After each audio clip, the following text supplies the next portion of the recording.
a posta de sol, de Coloma Rosselló. Des de baix, ell el va veure al cim de la roca nua, que guaità atrevida vers l'immensitat, al peu mateix de s'antiga i ruïnosa talaia. Sa silueta es destacava esvelta dins el blau intens del cel, que allà, a l'horitzó, prenia tintes suaus, confonguent-se amb la verdor de la mar llisa.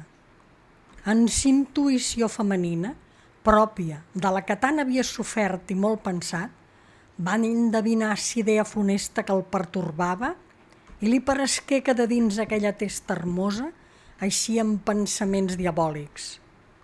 Ses mans se creuaren sobre el pit d'atleta i après sa dreta anà a cercar el front contret, marcant-li la senyal de la creu. Sa vida estava suspesa per sutil teranyina de filadora aranya i, comprenent-ho, ella, en un esglai que l'esborronà tota, feu retrunyir sa veu potenta dins la quietud del bosc, com demanant-li auxili. S'esglaiador crit el tragué de sa abstracció i pel camí més curt, botant penyes i salvant rebolls, corré on ella estava, esblanqueïda com una morta per susto que ell li havia proporcionat en sa suprema actitud desesperanta.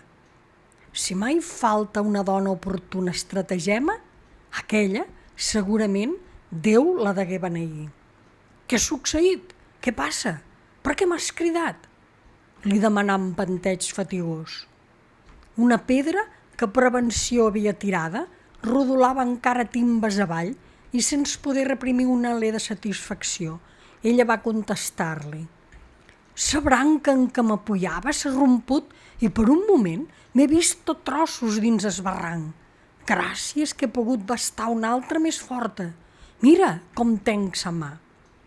I li mostrava sa dreta amb imperceptibles marques d'esforç. El sol s'aponia dins l'incendi de la celestia. Ses aigües esdevenien més quietes. S'abastiren ses muntanyes de púrpur i mantell de fina gassa. Els pins confongueren son vellutat brancam. Dins tons rosats moradencs s'esfumaren els puixos llunyans. Sortiren atrevides ses microscòpiques barques pescadores, fent lluir sos rems dins sa fosforescència de sa rissada superfície. Ses lliscadores boliques cercaven redós per ses envecs de ses torçades penyes. Callaren els romancers aucells. Es gri començà sa cançó monòtona.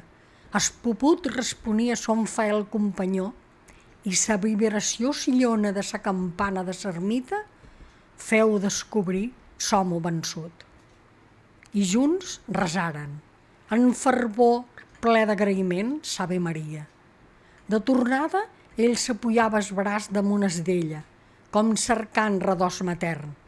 Parlaren des goig de sa vida, des bé de Déu de bellesa que dojo es contempla dins aquell privilegiat racó de món, i els seus esperits s'enlairaven empesos per sa poesia que els rodejava.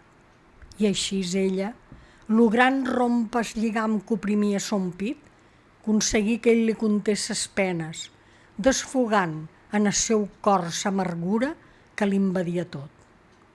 Ses ninetes lleals i franques, grises i transparents com un cel d'estiu, s'ompliren de llàgrimes que ella amb eloqüència de missioner anava eixugant, i en ses paraules d'ella, bàlsam de pietós consol, anaven guarint-se els mals d'aquell cor. A una colzada d'estirany toparen amb un carboner, jove, alt, moreno i revingut, carregat amb un descomunal tronc d'alzina. «Jaume», va dir-li ella, «tu per aquí? Ja feia d'estona que no mos havíem vist». Una gratada dins els cabells reulls va contestar-li: «Pas carbó, que venga necessits elaborant, està aquí prop, miri, és fum». Se decidiren i ell, aquell home que un moment abans no podia en son pes des de seu feix moral, agafà sa soca i, prescindint de ses protestes del carboner, li ajudà a portar-la a son destí. Sa Sitja cremava com un volcà pacífic. Davant sa barraca, cuidant de solla mascarada, hom covien ses sopes. Seia una dona agradosa. Tinguem dins sa falda i aferrat a son pit, plató ric de vida, un infantó de cabells d'estopa. Aquest, al sentir sa veu de son pare, se desfé amb una darrera xupada arrencant un rajolí de llet i en sa boqueta plena encara de sàvia materna somrigué allargant els braços grassons en els que li havia dat vida. Aquell pare fells s'alçà amb íntima joia. «Ric meu!», exclamà, «i qui és aquest general?»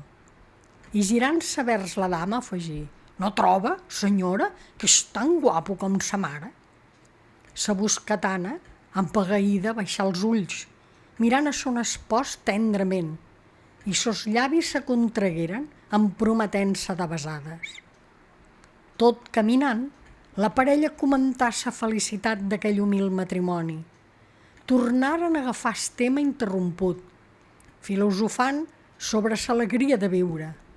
Ella anava vencent una altra volta lo gran que reaccionés i li pintava sa vida bella i seductora perquè la conservàs, l'estimàs i la sabés mirar cara a cara, talment com si no estés ella ben convençuda de que és molt més horrible que el paorós més enllà que en dien la mort.